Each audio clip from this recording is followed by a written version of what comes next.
So Netflix just released a new film called Damsel. This movie is basically subverting the damsel in distress trope and other common tropes that we see in fairy tales, which they pretty much spell out for us on the poster that reads, "This is not a fairy tale." Yeah, this movie was not concerned with subtlety. It's about a young woman named Elendie, who's set up to marry a prince. She doesn't know him very well, but he seems like Prince Charming. But the big twist that's not actually a twist because they're advertising the movie this way, is that this whole thing is a ruse to have her sacrificed to a dragon. So now Elendie has to rescue herself, and take down this family so no other women suffer this fate. In my opinion, the movie falls flat, and doesn't really hold up to scrutiny. I think there was a good story here, but I feel like they focused more on the message and subverting tropes than the execution. Having a character overcome a terrible situation using nothing but wits is a great story, and one that audiences usually identify with. Easily the best part of the film is Ellie working her way out of the cave, and how she utilizes all the things she's wearing to her advantage. The problem is the plot just doesn't hold up when you think about it. One of my major issues was the ritual itself. Basically what happened was this king tried to slay a dragon, and did slay her 3 babies, but wasn't able to slay the mother dragon herself. So every generation, she demands 3 daughters from the kingdom's bloodline, as revenge for the loss of her own daughters. So the king devised a plan where he would sacrifice his daughter-in-laws instead of his actual daughters, and would trick the dragon into thinking that this was his actual blood, by performing this blood ritual where they would cut the hand of the girl, and then mix a little bit of the royal blood into her wound. And apparently this is enough to trick the dragon into thinking that this is actually the king's bloodline. In my opinion, this just doesn't add up.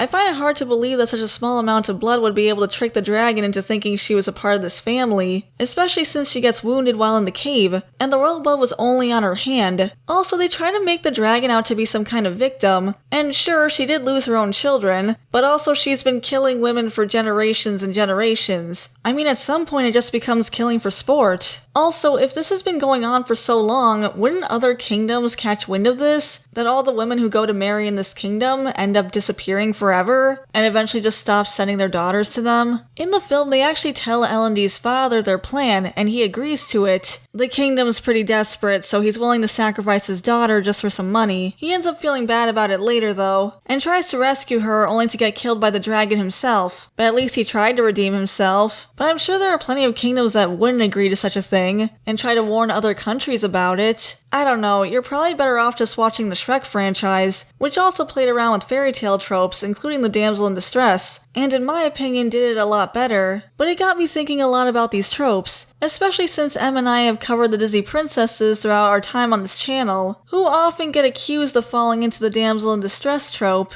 And this kind of criticism has weighed so heavily on Disney that they've been actively trying to avoid it at all costs, to the point where I think it's honestly hurting their movies. We saw this in Wish, where the concepts for the movie were honestly really engaging and interesting. Things like a villainous power couple, which would have been a first for Disney, and the wishing star was originally meant to be Asha's love interest, and honestly he looks like a Disney version of Jack Frost. That would have been crazy popular, but they decided to change all of that, and I can only assume it was because they were trying to avoid these tropes. In the final product, they made it so Asha doesn't have a love interest at all, and only the king falls to villainy, while the queen remains good all throughout, and eventually teams up with Asha to take down her husband. For a long time, Disney has been accused of using the same mold when creating their female characters, but I feel like in their attempt to break away from that mold, they just created a new mold. Now many people are commenting that these modern Disney princesses all feel the same. They're all very quirky and adorkable, and honestly there is truth to that. Tangled was the start of this trope.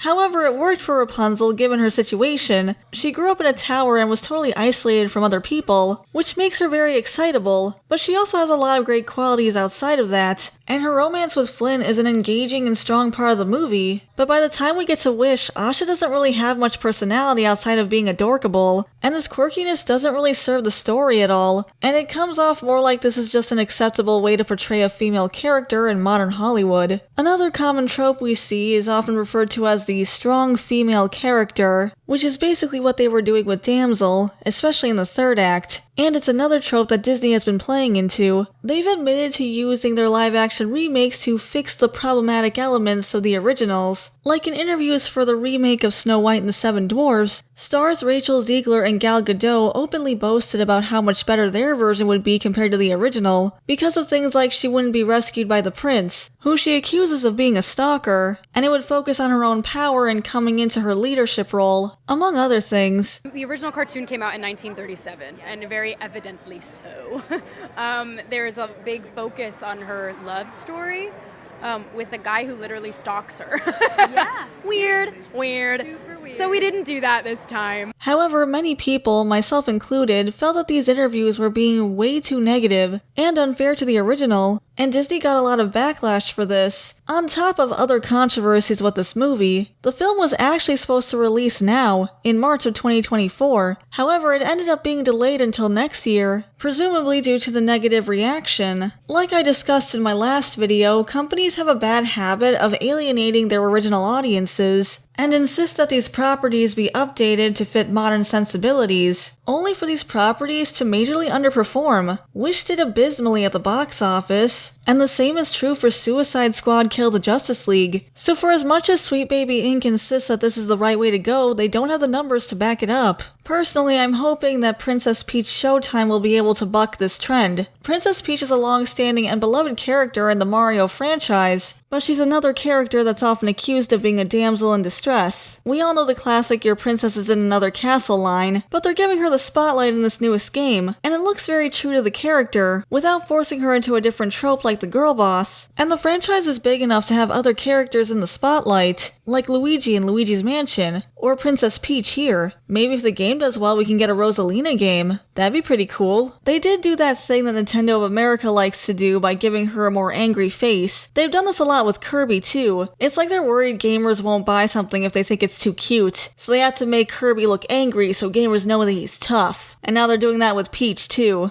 But the game still looks charming and a lot of fun, and I think Nintendo has the right idea for offering different kinds of games, not just in the Mario franchise, but across their other franchises too, since there are so many kinds of gamers who like a variety of different things. Whereas something like Suicide Squad Kill the Justice League has a huge budget, and is made to appeal to basically everyone, which ultimately means it appeals to no one. And having such a large break-the-bank budget means it's a huge risk to the company if it fails, which seems to be the case here, which is unfortunate. In my last video, I talked about how Stanley was able to branch out to a new audience, thanks to the Buy Guide, a third-party source that actually benefited the company, unlike Sweet Baby Inc. They were able to keep their original market of outdoorsy men, while also offering a new product for a new customer base. The Buy Guide didn't say that Stanley's audience was too male or too this or too that, and that needed change in order to suit a modern audience. They just expanded their product line. Same with Nintendo. Princess Peach having her own game doesn't take away from Mario, or the people who like the Mario franchise, and it's something that I hope that other companies catch up on. For all the criticism that Disney used to get about their damsel in distress princesses, those movies were still successful, and their movies are actively suffering because of them trying so hard not to fall into those tropes. Movies like Tangled prove that they can update their formula without totally turning their back on their history. That was also the last Disney movie to have a romance be a major part of the story. Frozen had a romance too, but the main focus was Anna and Elsa's sisterly bond, which is cool too. But it's also been over 10 years, Disney. They don't have to be afraid of romance. Maybe someday we'll get a remake of Wish where they use the original concepts. That's actually a remake I would like to see, but that's my opinion. What do you guys think? Do you think these companies can turn things around? Or do you think it's too late? Let me know in the comments below, I'd love to hear from you. Thanks for watching everyone, I really appreciate it. Before I go, I want to give a shout out to the members: Tyrant Carnivore, Shiny Orc Boy, General Bolivar, Depth Charge Media, Samaru163, Gabby Hime, Verdant Range, JVR, Phil C, Taylor Ramirez, Caleb Nelson, Dakari the Professor, Equestron, Norman Sweet Cream, Way Beyond Coincidence, Hunter Rose, 80s Nostalgia Guy, Felix Bam, Lucas Geist, J Draws, Blue Spirits, Meowsers, Sky, Jinke Z, Philip, Stutania, Isaac Martinez, Garcia XV Legend, Datadyne Executive, Kitsune Fiora, Tobias Weller, Bandito Bane, Owen Wildish, Roderick Hare, and Mac B909.